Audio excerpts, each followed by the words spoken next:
Dit, tu as peut-être des questions.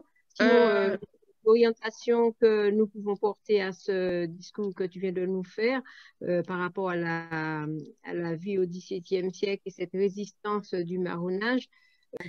Alors, est-ce que les élèves auraient quelques questions à poser? Ils ah, se je sentent vois une main qui se lève. Timidement, mais quand même, hein. super? Alors, on a Amandine qui aurait une question à poser. Voilà, juste ici. Alors, Super. Amandine, tu es en... CAPAT, MEC. Voilà. Donc, Bonjour, tu es Amandine. Bonjour, en... Amandine. C'est assistant technique en milieu familial et collectif. Ok. Voilà, donc ça sert. Ça sert à travailler dans aide à la personne. D'accord. Et bon. Voilà. C'est un beau projet. Un beau projet. Vous êtes amené à faire de la cuisine. On fait de la cuisine, on fait entretien de locaux. Voilà, l'entretien des locaux. Et donc, il participe avec nous à ce beau projet du Festival Outre-mer et voilà, c'est l'organisation du lancement du Festival Outre-mer. Donc, tu avais une question à nous poser parce qu'en fait, ils ont été très touchés par ce que vous aviez dit, Monsieur Roy, hein, sur les traitements qui étaient réservés aux esclaves et les conditions de vie. Et voilà, Incroyable, oui. ça vous a beaucoup ému, hein, quand même. Hein. Qu'est-ce qui arrivait si on n'écoutait pas, je sais pas comment on dit. Si on n'écoutait pas les ordres du maître, c'est ce que tu Voilà, voulais c'est dire? ça. Oh ben ça pouvait selon les maîtres, parce que certains étaient plus féroces que d'autres, hein.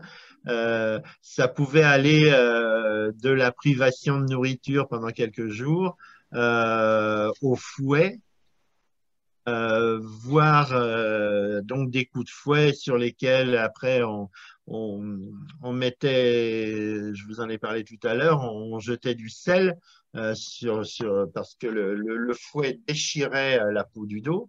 Hein, donc on leur mettait du sel, ce qui avait l'avantage, pardon, mais ce qui avait deux effets.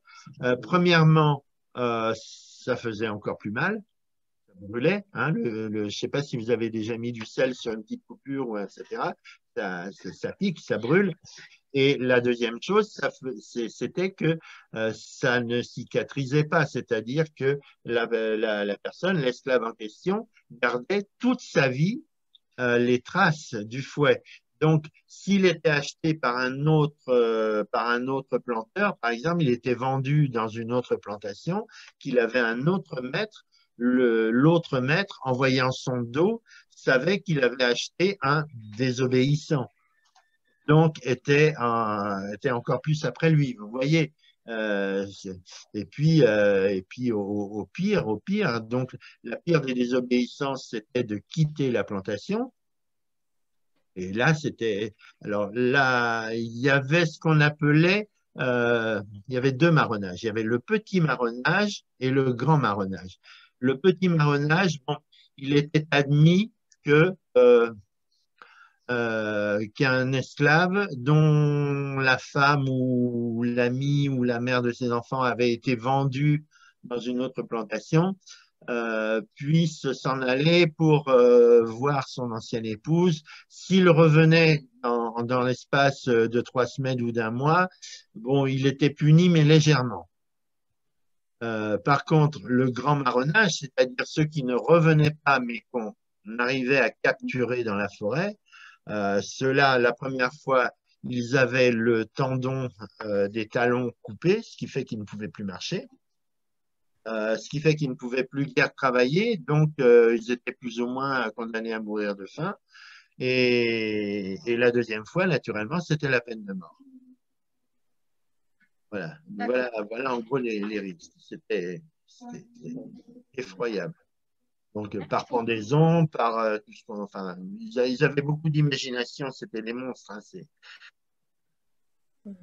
Ça a répondu à ta question, Amandine? Oui. Ok, super. Bon. Eh bien, en tout cas, merci beaucoup pour cette question. Merci Amandine pour ta Merci. participation. Pas de rien, Amandine. Merci pour ta question.